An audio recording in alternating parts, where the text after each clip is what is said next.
자, 오늘은 제가 그 댓글을 통해서 제가 하나 좀 본 게 있는데, 그 댓글에서 히토류에 대한 부분을 말씀하시는 분이 있더라고요. 근데 그 히토류에 대한 부분이 제가 조사를 해보니까 생각보다 상당히 이 중요한 물질이라는 걸 일단 알게 됐습니다. 그래서 오늘은 이 4차 산업의 가장 핵심적인 자원에 대해서 좀 말씀을 드려볼까 합니다. 4차 산업을 이끌어가기 위해서는 무엇보다 필수적인 자원이 필요합니다. 이 자원을 무엇보다도 빠르게 확보하는 것이 가장 중요한 문제가 된 것이죠. 자, 그 세 가지의 자원, 핵심적인 자원이 있는데 그 세 가지가 바로 리튬과 코발트 그리고 히토류입니다.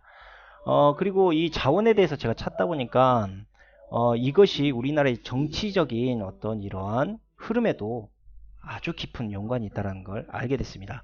그러니까 뭐 사드라든지 아니면 무역 제재 이런 것들도 매우 깊은 관련이 있었다는 거죠. 그래서 이 부분은 제가 이따가 천천히 말씀을 드리도록 하겠습니다. 자, 우선 4차 산업에서 가장 필수적인 기술이라 할 수 있는 이 배터리의 성능 향상, 이것을 이끌어내기 위한 게 무엇보다 시급합니다. 그래서 그 대표적인 현재 우리가 쓰고 있는 배터리를 바로 리튬 배터리라고요. 이 리튬 배터리에는 단순하게 리튬만 들어있는 것이 아닙니다. 당연히 다른 자원들도 들어가 있죠. 자, 보통 리튬 배터리에는 음극재라는 게 있습니다. 이 음극재는 흔히 우리가 지금 보고 있는 이 흑연을 사용을 하고요. 그 다음에 양극재라는 게 있는데 문제는 이 양극재입니다. 흑연은 비교적 많기 때문에 상관은 없는데 이 코발트라는 양극재를 써야 된다는 거죠.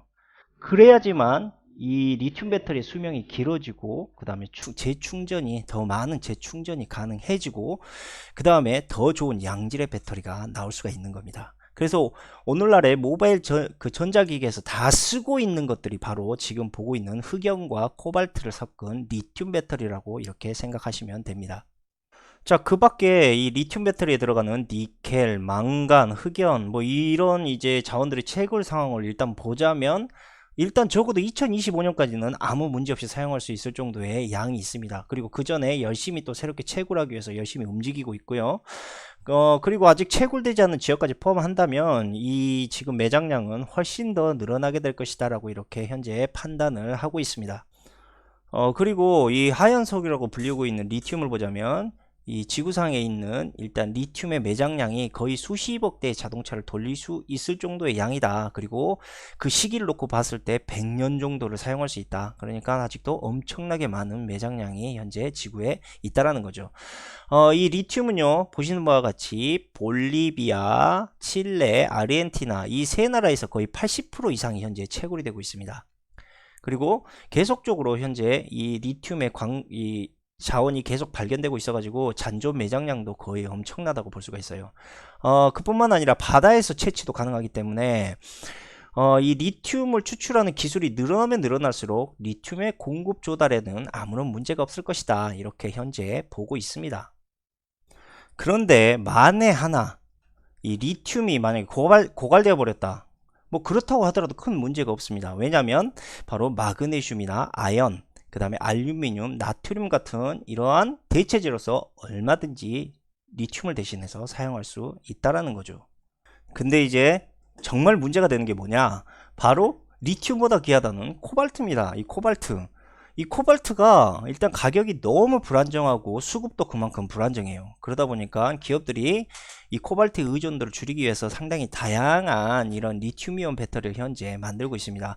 그 대표적인 예로 테슬라만 보더라도 이 테슬라는 현재 코발트가 덜 들어간 배터리를 만들었다라고 이렇게 이야기가 나오고 있는데 아무리 코발트를 덜 넣었다 하더라도 가장 많이 들어가는 것, 리튬보다 더 많이 들어가는 게 바로 이 코발트라는 물질입니다.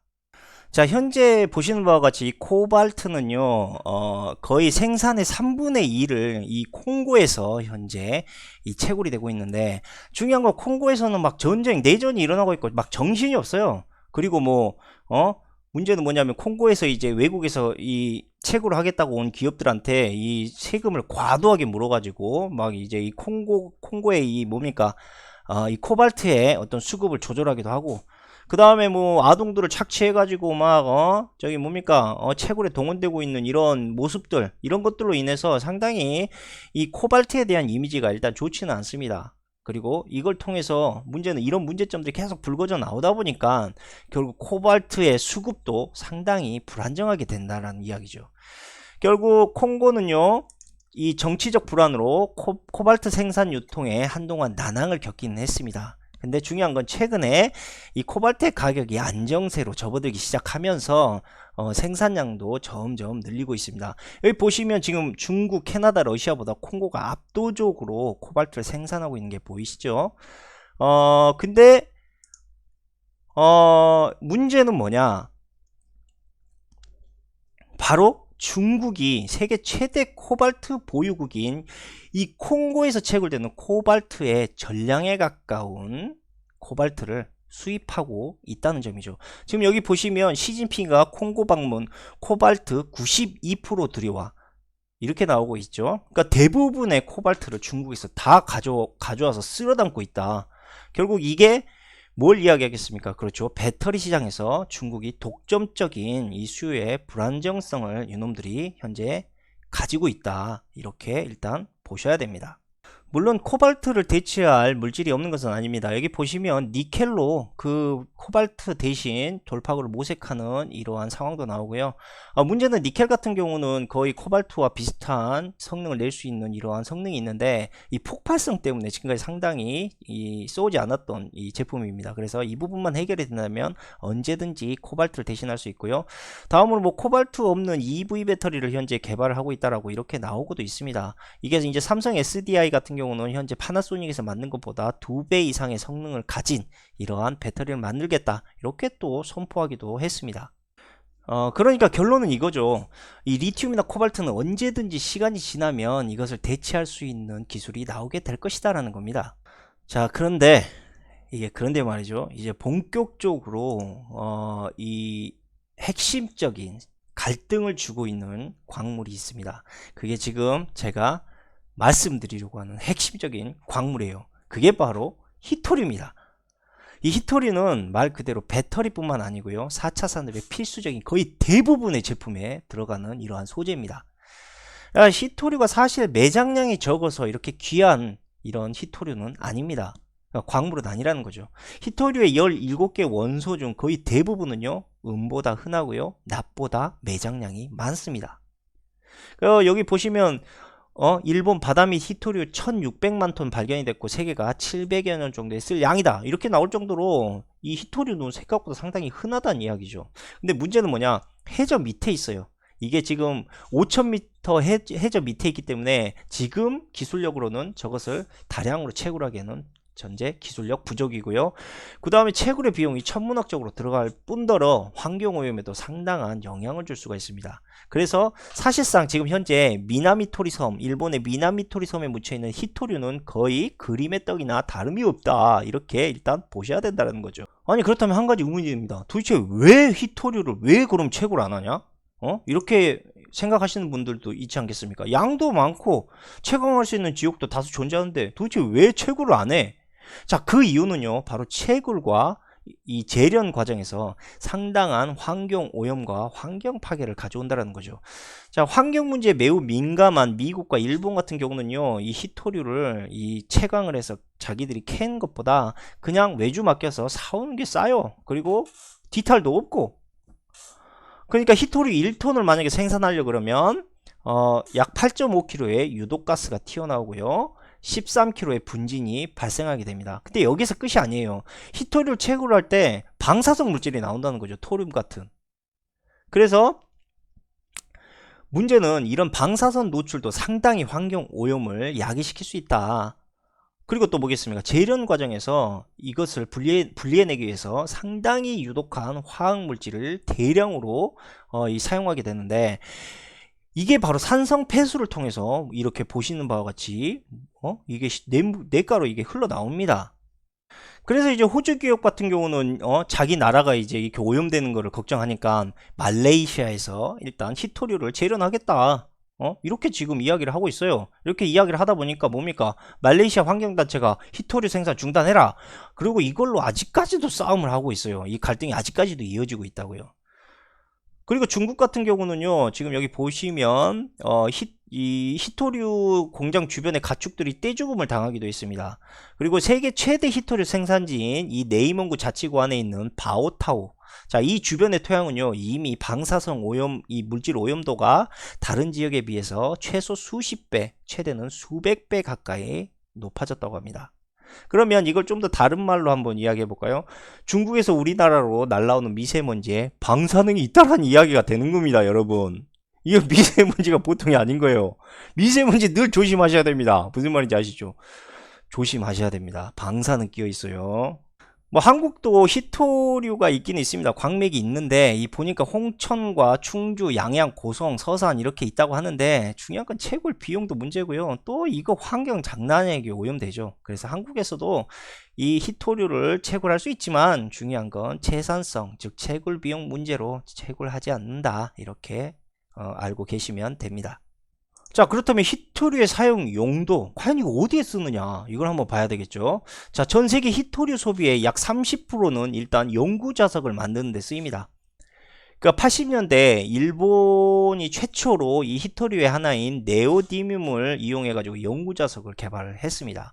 그리고 이게 현재 기존에 만들었던 이런 철로 만든 연구 자석보다 무려 2배 이상 자기력이 강하고 거의 반영구적인 자성을 띠기 때문에 이제 지금은요, 현재 자석 시장의 약 80% 가까이를 차지하고 있습니다. 자, 현재 히토류 공급량은요, 중국이 80% 정도를 차지하고 있고요. 히토류는 첨단 산업에 일단 쓰이는 필수적인 원료입니다. 그러니까 배터리뿐만 아니라 휴대전화, 반도체, 전기차, 뭐 미사일, 레이더, 뭐 첨단 군사무기, 휴머노이드 다 들어가요. 빠지지 않고 다 들어가는 이 자원입니다. 그리고 뭐 세라믹, 반도체, 텔레비전, 그 다음에 뭐 신재생 에너지, 의료, 항공, 농업 분야까지도 들어갑니다. 그래서 바로 이 히토류를 첨단 산업의 비타민이라고 현재 부르고 있죠. 그리고 문제는 이 히토류가 중국의 강력한 이 자원의 무기가 될 수 있는 이유 중에 하나가, 코발트는 아까 말씀드렸다시피 리튬과 코발트는 그것을 대체할 수 있는 기술이 충분히 이루어지고 있는데도 반면하고 히토류는 불행히도 딱히 대체 물질이 거의 전무하다시피라는 겁니다. 물론 히토류를 대체할 물질을 현재도 열심히 개발 중이기는 합니다. 근데 아직까지 실용화되기까지는 엄청난 시간과 노력, 이것들이 필요하다라는 거죠. 물론 히토류를 대신할 이런 에너지 배터리 쪽의 기술은 지금도 점점 발전하고 있습니다. 여기 보시면 삼성이 현재 개발한 그래핀볼, 이걸 통해서 이제 갤럭시 10이 양산 테스트에 들어간다라는 이러한 지금 이야기도 나오고 있고, 그 다음에 중국 같은 경우도 이미 그래핀 배터리를 만들어 가지고 단 15분이면 완충이 가능한 이러한 그래핀 배터리다라고 설명을 하고 있습니다. 그러니까 결론은 이 그래핀 배터리가 나오게 되면서 더 큰 용량을 더 짧은 시간 안에 충전시킬 수 있는 이러한 기술이 현재 개발되고 있다. 이게 이제 전기 자동차나 새로운 이제 전자제품이 들어가게 되면 훨씬 더 성능이 뛰어난 이러한 제품들이 나오게 되겠죠. 하지만 뭐 만약에 배터리 쪽에서 이 히토류에 대한 의존도를 완전히 줄인다고 해도 결론은 히토류는 워낙 다양한 곳에 쓰이고 있기 때문에 미래 산업에서 반드시 필수적인 자원이 될 수밖에 없다라는 것을 여러분들이 반드시 아셔야 됩니다. 자, 근데 한 가지 중요한 사실은 이 히토류가 거의 중국을 통해서 나오다 보니까 중국이 바로 히토류를 자원 무기화 카드로 내세울 수 있다라는 겁니다. 자, 미국 같은 경우는 거의 중국에게 88%의 히토류 의존도를 보이고 있습니다. 일본도 85%에 가까워요. 그러다 보니까 선진국 대부분들이 전부 중국을 통해서 히토류를 수입해다 쓰고 있다. 또 히토류는 그뿐 아니라 지금 우리가 보고 있는 홀면 반도체 이 원자의 구성에서도 필요한 이 자원이다. 바로 히토류 원자를 통해서 홀면 반도체를 만들기 때문에 이 새로운 반도체 개발도 히토류 없이는 거의 불가능하다라고 이렇게 볼 수가 있습니다. 또 뭐가 있겠습니까? 그렇죠. 갈수록 휴머노이드 기술과 이런 정밀 산업이, 로봇 산업이 발전하기 시작하면서 모터는 갈수록 작아져야 돼요. 갈수록 작아져야 되는데 중요한 건 히토류가 없이는 그 작은 자석에 엄청난 효율을 현재까지 낼 수가 없다.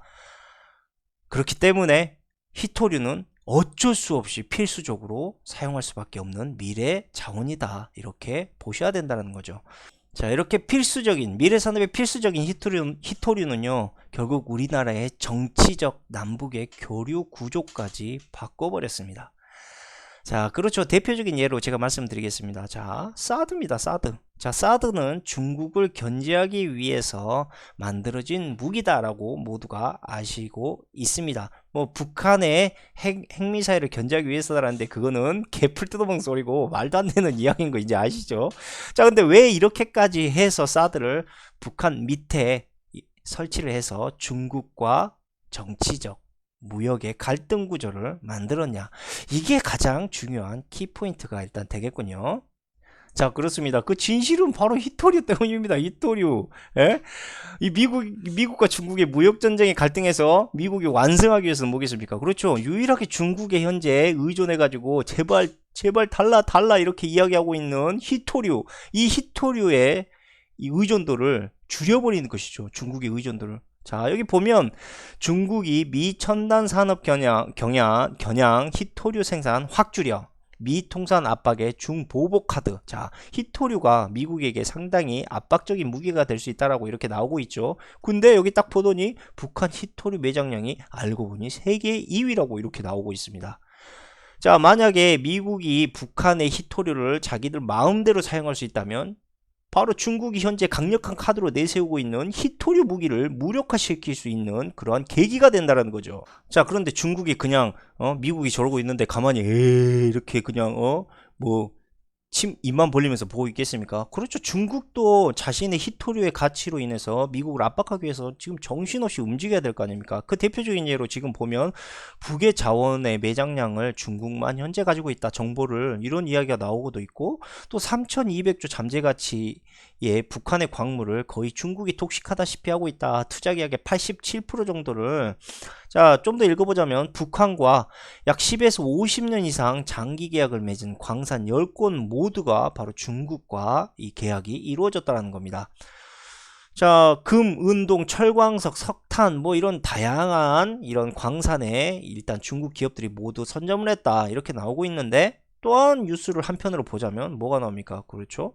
자, 미 기업 극비 방북 3200조 북한 자원 인프라 단독 논의. 자, 뭐라고 얘들이 이야기했겠습니까? 결론 자신들이 꿀릴 수 있는 이 자원에 대한 부분을 북한과 많이 긴밀히 이야기를 했겠죠. 자, 결국 이겁니다. 자, 우리가 사드에 대한 부분을 좀 더 정확하게 제가 말씀을 드리자면, 자, 북한의 자원을 현재 중국이 열심히 독식해 나가고 있습니다. 자, 이거 가만 못 보죠. 미국이 가만 보면 배가 아프지 않습니까? 거기에 히토류 매장량도 두 번째로 많습니다. 그러다 보니까 뭐겠습니까? 중국이 북한 자원을 마음대로 채굴하지 못하도록 어떠한 조치의 필요성이 필요했던 겁니다. 자, 그 중에 하나가 바로 우리나라 성주에 사드를 설치했던 가장 중요한 이유 중에 하나였다라고 저는 봅니다. 더 정확히 말씀드리자면 중국에게 유일하게 꿀리고 있는 바로 히토류, 요것을 가져오기 위해서라고 저는 생각을 하고 있죠. 에이, 설마 히토류가 뭐라고 그렇게까지 하겠어? 그냥 다른 데서 채굴하고 말지, 뭐 그렇게 생각하실 수도 있겠지만, 자, 뉴스를 하나 더 말씀드리자면 남북 히토류 공동개발 직전에 김정일이가 사망을 합니다. 자, 이 뜻이 무엇을 의미하는지 혹시 깊게 말씀 안 들으셔도 아시겠죠? 자, 히토류가 누구의 손에 들어가느냐, 아주 중요한 문제라는 겁니다. 그냥 마음대로 그 북한의 광물을 마음대로 했다가는 그냥 수령님이고 나발이고 그냥 다 뒤지는 거예요. 그냥 그 몇 해 전에 저 보세요. 저 김정남 피살 사건만 보더라도 우리가 충분히 일어날 수 있는 의도적 사례일 수도 있다라고 이렇게 여실히 우리가 생각해야 됩니다. 자, 뭐 중국 쪽일까 미국 쪽일까 뭐 그거는 전 잘 모르겠습니다. 그런데 이제 그 이상의 상상은 일단 여러분들의 판단에 제가 맡기시는 걸로 일단 그렇게 하겠습니다. 자, 그러니까 트럼프가 현재 문재인 정부를 내세워서 이 남북의 평화회담을 진행하는 이유, 그리고 사드 설치로 중국을 압박하는 이유, 다 자원전쟁에서 승리해서 미국과 중국의 무역 전쟁을 미국이 승리로 거머쥐기 위한 그러한 열쇠, 더 깊숙이 말하자면 중국에 가장 깊게 의존하고 있는 히토류 때문이라고 이렇게 보셔야 됩니다. 자, 이 뉴스에도 보세요. 자, 미 중국산 히토류에도 관세 폭탄 막 이렇게 해가지고 치킨 게임이 양산된다 막 이러고 있는데 갑자기 말을 바꿔서 미국은 히토류, 중국은 원유 막판에 무역 전쟁에서 빼준 까다. 당연한 거 아닙니까? 미국이 히토류 없이 뭘 하겠다는 이야기야. 결론은 히토류에 완벽한 대체 물질이 나왔다면은 저렇게까지 관세 뭐 세금을 빼주고 막 나 원유 빼줄 테니까 너는 히토류 빼주라 이렇게 협상할 이유도 없지 않습니까? 그만큼 히토류가 미국의 아킬레스건이라는 걸 우리가 반드시 알아야 됩니다. 자, 여기 보시면, 자, 남북한 철도 북쪽 구간이 현재 공동주사에서 철도를 놓는다. 뭐, 10년 만에 북으로 이렇게 이야기 나오고, 뭐, DMZ, 뭐, 전술훈련, 뭐, 도로 연결을 뭐, 65년 만에 했다. 뭐, 이런 이야기가 나오는데, 아니 이게 우연이겠습니까? 생각을 한번 해보세요. 예? 뭐 미국 측에서 불편한 뭐 기색을 뭐 나타내고 있다는데 그냥 쇼는 그만해라 이 새끼들아 쇼는 정말 진짜 그럴 거라고 생각하십니까? 이거 우연 아니야. 이게 다 짜고 치는 고스톱이라고요. 예? 그거 뭐겠습니까? 그 북한 자원 가져오기 위해서 지금 저러고 있는 거예요 지금. 뭐 더 대놓고 이야기할게요. 미국의 히토류 때문입니다. 히토류. 어? 그리고 러시아도 현재 이 북한의 철로 사업을 공동 투자해가지고 뭐, 응? 뭐 이렇게 러시아 쪽으로 통해서 뭐 철로를 놓겠다 뭐 이런 또 지원을 해주겠다 이런 또 이야기가 나오고 있습니다. 그리고 북한의 구리강산과 천연가스 그리고 히토류에 러시아도 엄청나게 관심을 보이고 있죠. 자, 그러니까 현재 거대 권력자들의 철저한 이익을 대변하기 위해서 한국은요 저들의 이 자원 탈취 목적으로 현재 이 정치적인 성향이 이용되어져 왔고 그 다음에 북한이 가지고 있는 히토류 자원은 마치 북한 자신들에게는 벌침과 같습니다. 그러니까 자신을 지키기 위한 용도이기도 한데 반대로 잘못 사용하게 되면 자신의 나라를 위태롭게 만들 수도 있는 그런 갈등 구조의 핵심적인 나라가 지금 현재 되어 있다. 그러니까 북한 같은 경우, 김정은 같은 경우는 양날의 칼날 타기를 잘 해야 되겠죠. 미국과 중국 이 둘 사이에 외줄 타기를 얼마나 잘 하느냐에 따라서 이 김정은이가 새로운 자신이 원하는 새로운 보통 국가의 면모를 갖출 수가 있다라는 거죠. 여기 보면 미국과 중국 사이의 줄타기 아주 그냥 환상적인 줄타기입니다. 이거 잘못하면 그냥 나락으로 떨어질 수가 있는 이런 줄타기. 자, 강대국 사이에서 얼마나 지금 삐짝삐짝 마르겠습니까? 근데 이 김정은 새끼는 살도 안 빠져요. 이렇게 지금 막 바짝바짝 말라가는 이런 심리전을 펼치고 있는데도 야 정말 이런 거 보면 좀 대단한 인간인가라고 생각도 들긴 합니다. 뭐 지가 하겠습니까? 밑에 애들이 알아서 잘 해주겠죠. 자, 어쨌든 결과적으로 앞으로 상당히 긴 시간 동안 히토류의 다양한 용도를 대체할 수 있는 대체 물질은 나오기 힘들다. 아니 솔직히 말씀드릴게요. 불가능할 것 같습니다. 자, 그렇기 때문에 히토류는요 우리가 정말 모를 정도로 아주 정말 이런 불편한 진실을 많이 숨기고 있는 광물이라고 보셔야 됩니다. 중국의 히토류 자원 무기로부터 벗어나기 위한 미국의 반사적 이익을 위해서 한국에 사드는 설치됐고요. 그로 인해서 한국 내 정치적 혼란이 만들어지게 됐고 좌뇌 우뇌 서로 싸우는 이런 상황이 왔고 그 다음에 더욱이 우리나라의 남북의 민족적 감성을 이용해서 미국은요 미국의 트럼프는 문정부를 앞세워서 북한에 자신들의 기업을 입성할 수 있는 기회를 만들어낸 것입니다. 그 결론은 뭐겠습니까? 저 많은 북한 자원들을 전부 미국과 중국 놈들이 다 해먹겠다는 이야기야. 예? 다 가로채갖고 가져가고 뺏어가겠다는 이야기 아닙니까 저게. 뭐 하는 짓이야 이게 지금. 그놈들 꼭두각시 돼가지고 마치 뭐 북한하고 뭐 잘 연결돼갖고 뭔가가 화합될 것처럼 이야기해놓고 이거 정말 답이 안 나와 진짜. 우리가 먹어야지 우리 땅이니까. 근데 왜 그놈들한테 다 퍼주냐고. 미국 러시아 중국 다 퍼주고 자빠져 있어. 문제가 있는 겁니다 이거 진짜. 뭐 하는 거야 이거. 이렇게 후라질 놈은 저 새끼들 진짜. 우리 분명히 알아야 돼요. 우리가 지금 서로 저 뭡니까 당파 싸움 하고 있을 때 저놈들이 그거 이용해갖고 혼란 틈타갖고 지금 우리 자원 다 가져가는 거라고. 뭐야 이게 도대체. 그리고 마지막으로 한마디만 더 이야기하자면 지금 중국이 추진 중인 1대1로 이게 뭐 지금 망하네 뭐 부도 직전이네 뭐 나라들 막 그냥 개판 쓰러지네 뭐 말이 많습니다. 근데 이거의 원흉은요 결국 영국과 미국이에요. 영국은 1대1로에 대한 부분을 외면했고요. 지금 보면 미국은 해방을 했어요. 그러니까 누군가가 하나가 좀 손을 내밀어서 도와줬으면 진행될 수 있는 것들을 저들은 억지로 막은 거라고요. 영국과 미국 같은 뭐 가족인 거 알고 있죠? 여러분들도 이제 그러니까 일단 미국이 중국의 무역 제재를 완벽하게 짓누르고 또 북한의 자원 탈환 이 부분을 완벽하게 자신들의 것으로 만들면 그다음부터 천천히 일대일로는 계속 진행할 거예요. 계획대로. 아무리 충직한 개라도 행여 주인을 물 수 있다. 중국을 현재 미국은 그렇게 보고 있는 겁니다. 그러니까 원래 지금 말씀드렸다시피 1대1로 사업은요 중국의 계획이라기보다 제가 봤을 때는 이 원래 그 저기 신세계 지서에서도 나오고 있듯이 이미 계획된 거예요. 계획된 거라는 걸 알아야 됩니다.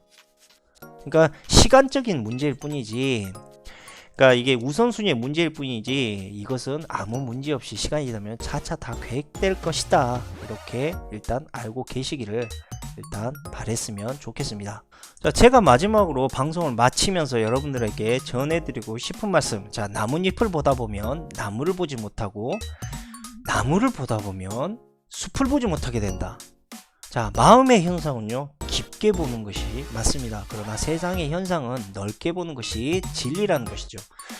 지금 일어나고 있는 모든 현상들을 여러분들이 단편적으로 보시게 되면 그냥 그것이 하나의 어떤 이념적이거나 정치적인 흐름으로 보이게 될지 모르겠지만 그것을 넓게 보면 어떻게 되겠습니까? 그렇죠. 바로 아주 냉정한 이익의 흐름으로 흘러가고 있다. 이거를 우리가 알 수 있다라는 것이죠. 자, 어쨌든 세상을 넓게 볼 수 있는 그러한 마음가짐으로 앞으로 공부하도록 그렇게 바라는 제 생각을 전해드리면서 오늘 방송은 여기에서 마치도록 하겠습니다. 감사합니다.